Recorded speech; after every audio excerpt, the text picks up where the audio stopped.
அன்பான நண்பர்களே, மேகத்தை பார்க்குறோம். மேகம் வந்து கும்பலாக இருந்தால் மழை கிடையாது. அது வெயிட்டில் கருமையாகி உடைந்தா தான் மழை நமக்கு கிடைக்கும்.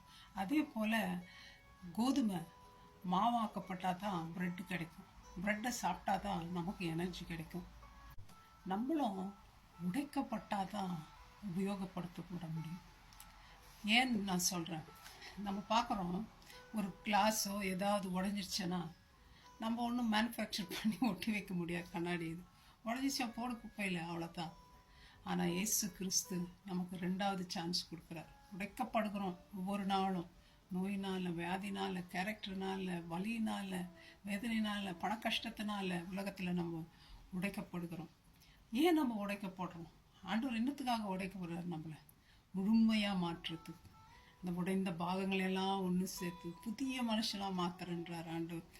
குயவன் கையில் களிமண் என்ன பண்ணுது? கெட்டு போகுது மண். ஆனால் குயவன் போட்டுடுறாரா? இல்லை, எடுத்து திரும்பியும் வணைந்து புதிய பாத்திரமாக கொடுக்குறார். சில பாத்திரங்கள் விலை உயர்ந்ததாக இருக்குது, சில பாத்திரங்கள் விலையிலே கம்மியாக இருக்குது. ஆண்டவர் என்னன்றாரு? இன்னும் நான் உருவாக்குறேன்பா, இன்னும் புதிய மனுஷனாக மாக்குறேன். நீ அடிக்கப்பட்டு வேதனைப்பட்டு கஷ்டப்பட்டு இருக்கிறியா, உடைக்கப்பட்டு இருக்கிறியா, நான் உன்னை உருவாக்குறேன்றார் ஆண்டவர். தாவீது என்ன சொல்றாருங்க? சங்கீதம் 31:12 செத்தவனை போல் எல்லாராலும் முழுவதும் மறக்கப்பட்டேன், உடைந்த பாத்திரத்தை போலானேன். அவ்வளவா உடைக்கப்படுறார், நெருக்கப்படுறார். ஐசாயா 61 என்ன சொல்றார்? ஐசாயா, கர்த்தர் என்னை அபிஷேகம் பண்ணினார், இருதயம் நொறுங்குண்டவர்களுக்கு காயம் கட்டுதலையும், சிறைப்பட்டவர்களுக்கு விடுதலையும், கட்டுண்டவர்களுக்கு கட்டவிழ்த்தலையும் கூறவும் என்ன ஆண்டவர் அனுப்புறாரு அப்படின்றார்.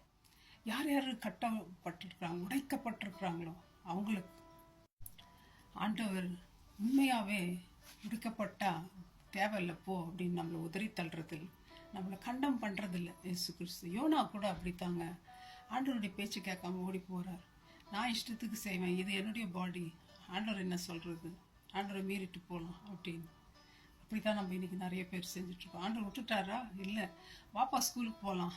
எந்த ஸ்கூலு? ஃபிஷ்ஷு ஸ்கூலுக்கு போய் மீன் வயிற்றுல பாடம் கொஞ்சம் கற்றுக்கோ, கீழ்ப்படிதல்னா என்ன, அதெல்லாம் கற்றுக் கொடுக்குறாரு ஆண்டவர். கற்றுக் கொடுத்து ஆண்டவரை நோக்கி கூப்பிட்டு அழுத பிறகு சரி வா வெளியே அப்படின்னு மீன் கட்டளை கொடுக்குறார். அது மாத்திரங்களா? நீ வந்து கெட்டு போனவன், நீ வந்து உதவாதவன், நீ வந்து கீழ்ப்படியாதவன், நீ தேவை கிடையாது போ அப்படின்னு ஆண்டவர் உதறி தள்ளுங்க. உன்னை கொண்டே நான் பிரசங்கம் பண்ணுவேன், உன்னை கொண்டே நான் உருவாக்குவேன், உன்னை நான் பலப்படுத்துவேன், உன்னை உயர்த்துவேன், நான் வா, நீ என்னுடைய நாமத்தை சொல்ல போற. நீ கூட்டின்னு போய் நினைவே பட்டணத்தில் ஓல் பட்டணமும் ஆண்டருக்குள்ளாகுவது. அது மாத்திரம் இல்லைங்க, அவங்க மாடுகள் பிள்ளைங்க எல்லாமே உபவாசம் பண்ணாங்கன்னு பார்க்குறோம். அவ்வளோ ஜனங்களை ஆண்டருக்குள்ளாக கொண்டு வந்தாருன்னு பார்க்குறோம் ஃப்ரெண்ட்ஸ். அது மாத்திரம் இல்லை, மோசே கொலை பண்ணிட்டு ஓடிட்டார், விட்டார் ஆண்டவர். திக்குவாய் ஆண்டவரே, விட்டுற ஆண்டவர் என்ன? இல்லைப்பா, நான் உன்னதான் யூஸ் பண்ண போகிறேன். அத்தனை ஜனங்களை எப்படியா வழி நடத்தினார் நமக்கு தெரியும். சவுல் பாலெல்லாம் மாற்றின தேவன் விட்டுட்டாரா? நம்பர் 1 எனிமி ஆண்டவருக்கு. ஆண்டோட பிள்ளைகளெல்லாம் கொலை பண்ணி கட்டி ஜெயிலில் போட்டுன்னு வந்திருந்தார். விட்டாரா ஆண்டவர்? அடிச்சிட வேண்டித்தானே ஆண்டவர். அவர் மூலமாக எத்தனையோ வேத நியூ டெஸ்ட்மெண்ட்டில் புக்கெல்லாம் எழுதினார், எத்தனையோ சர்ச்சைகளை உருவாக்கினார். அது மாத்திரம் இல்லை ஃப்ரெண்ட்ஸ், பீட்டர் ஆண்டவர் அரெஸ்ட் பண்ணும்பொழுது மறுதளிக்கிறார். நீ என்ன மறுதளிச்சுன்னா எவ்வளோ நம்ம வஞ்சம் செய்வோம், நம்ம மறித்து உயிர் தந்துட்டு வந்துட்டு பாரு, நாங்களாக இருந்தால் நீங்களாக இருந்தால் அப்படி தான் செய்திருப்போம். ஆனால் ஆண்டவர் அப்படி பண்ணாரா? பீட்டரை கூப்பிட்டு வாப்பா என்னோட ஆடுகளெல்லாம் நிம்மை கொடுத்தாரா இல்லையா அந்த வேலையை? ஆண்டவர் அந்த பீட்டர், நம்ம தெண்டுல்கர் தான் 6-5 அடிச்சதை நம்ம பார்த்துருக்குறோம் கேமில். இவர் என்ன கிரிக்கெட் விளையாடினா தெரியுமா ஆண்டவருக்காக? ஒரே நாளில் பெந்தகோஸ்தே நாளில் 3000 பேர் ஆண்டவருக்கு கொண்டு வரார். அத்தனை பேர் ஆண்டவர் அறிந்தாங்க. அவ்வளோ பெரிய காரியங்கள், அற்புதங்களை அவர் செய்கிறார் ஆண்டவருக்காக. அவ்வளோ பலமாக எழுந்து நின்றார் ஆண்டவருக்காக. உடைக்கப்பட்டார் தான்.